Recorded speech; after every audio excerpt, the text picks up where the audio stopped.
7 anos em 7 minutos.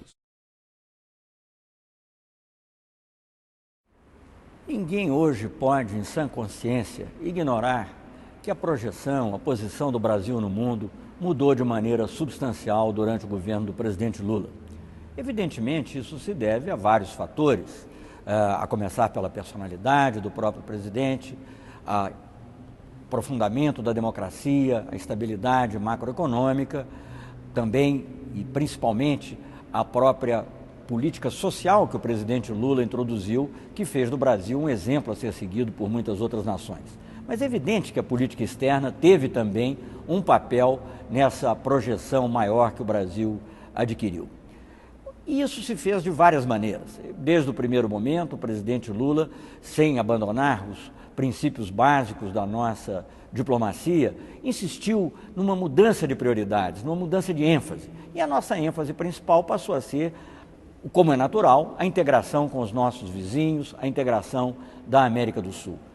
Aprofundamos o Mercosul, vencemos problemas que vinham de muito tempo, estendemos a integração ao conjunto da América do Sul. Graças a isso, o nosso comércio com o conjunto da América do Sul passou a ser quase 20% do total do nosso comércio exterior. Ampliamos a integração também à América Latina e Caribe, através de ações como a que o Brasil tomou no Haiti, ajudando aquele povo a recuperar a democracia e a estabilidade, e também de iniciativas como a CALC, que se consubstanciou numa reunião em Salvador de todos os países da América Latina e Caribe. Vejam bem, a primeira vez que todos os países da América Latina e do Caribe se reuniram desde a sua independência. Muito importante para isso foi, naturalmente, previamente, a consolidação da Unasul, que já tem ajudado a resolver conflitos, como foi há cerca de um ano e pouco atrás, o conflito interno da Bolívia, que acabou de ter eleições, hoje reconhecidas por todos como realizada de maneira livre e justa. A América do Sul, portanto, foi uma grande prioridade, e isso mudou um pouco a mentalidade do próprio brasileiro em relação às suas prioridades de política externa. O presidente Lula fez questão de aprofundar essas relações com contatos pessoais. No primeiro ano recebeu todos os presidentes da América do Sul e em 2 anos havia visitado todos os países da América do Sul. Mas além da América do Sul, o Brasil foi buscando também aprofundar novas parcerias, utilizando naturalmente aquelas afinidades naturais. A África, né, berço original de tantos brasileiros, ou pelo menos que descenderam tantos brasileiros, era uma região praticamente deixada de mão pela nossa política externa. E o presidente Lula visitou 21 países africanos, foi o convidado de honra de uma reunião da União Africana, promoveu, juntamente com o presidente da Nigéria, a primeira reunião entre América do Sul e África, e com isso fomos desenvolvendo uma relação que é muito importante do ponto de vista político, do ponto de vista afetivo, do ponto de vista emocional, do ponto de vista mesmo do brasileiro descobrir as suas origens. Mas tudo isso com resultados práticos e concretos, porque hoje, se nós tomarmos a África como um país isolado, fôssemos considerar a África como um único país, íamos ver que ele é o nosso 4º parceiro comercial, abaixo apenas da China, dos Estados Unidos e da Argentina. Isso é algo notável, é algo muito importante que não pode escapar.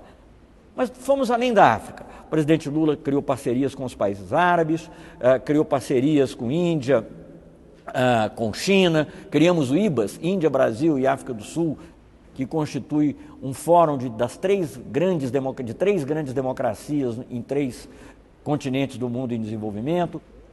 Aproveitamos a oportunidade que se apresentava com os BRICS, né, que foi identificada pelos bancos de investimento, mas foi utilizada por nós como um instrumento de política externa, como um instrumento de novas parcerias, e tudo isso nos fortaleceu não só em relação a esses países, mas também em relação aos parceiros tradicionais que passaram a nos respeitar mais.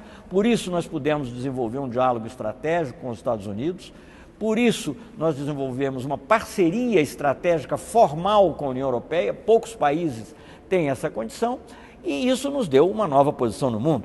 É preciso lembrar também que na área comercial, econômica, onde o Brasil tinha uma posição, sempre de algum destaque, mas sem afrontar os países mais ricos que ditavam as regras, o Brasil teve uma atuação fundamental na reunião de Cancún da OMC, quando foi criado o G20 da OMC, que mudou os padrões da negociação internacional. Graças a todos esses fatores, naturalmente a personalidade do presidente Lula e a evolução interna também, o Brasil tem hoje uma posição que ninguém discute. O Brasil é hoje reconhecido pelas revistas internacionais, o presidente Lula é objeto de prêmios, distinções internacionais constantes, e tudo isso tem sido feito em benefício também do povo brasileiro. O povo brasileiro sempre esteve no centro das nossas preocupações.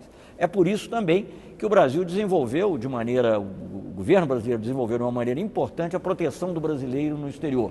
Isso tem ocorrido com o aumento dos consulados, melhor atendimento, mas eu destacaria um fato muito importante, porque durante a guerra do Líbano, há cerca de 3 anos e meio atrás, o Brasil conseguiu extrair 3 mil brasileiros que necessitavam de proteção. E fez isso num ambiente de risco, mas fez com muita competência, com participação naturalmente do Ministério das Relações Exteriores, da nossa Força Aérea, até empresas privadas, inclusive empresas de aviação que nos ajudaram nesse esforço. Mas é essa política externa, voltada para o interesse nacional, mas sem perder de vista a universalidade da presença do Brasil no mundo, que o presidente Lula tem levado adiante e que é hoje reconhecida por todos.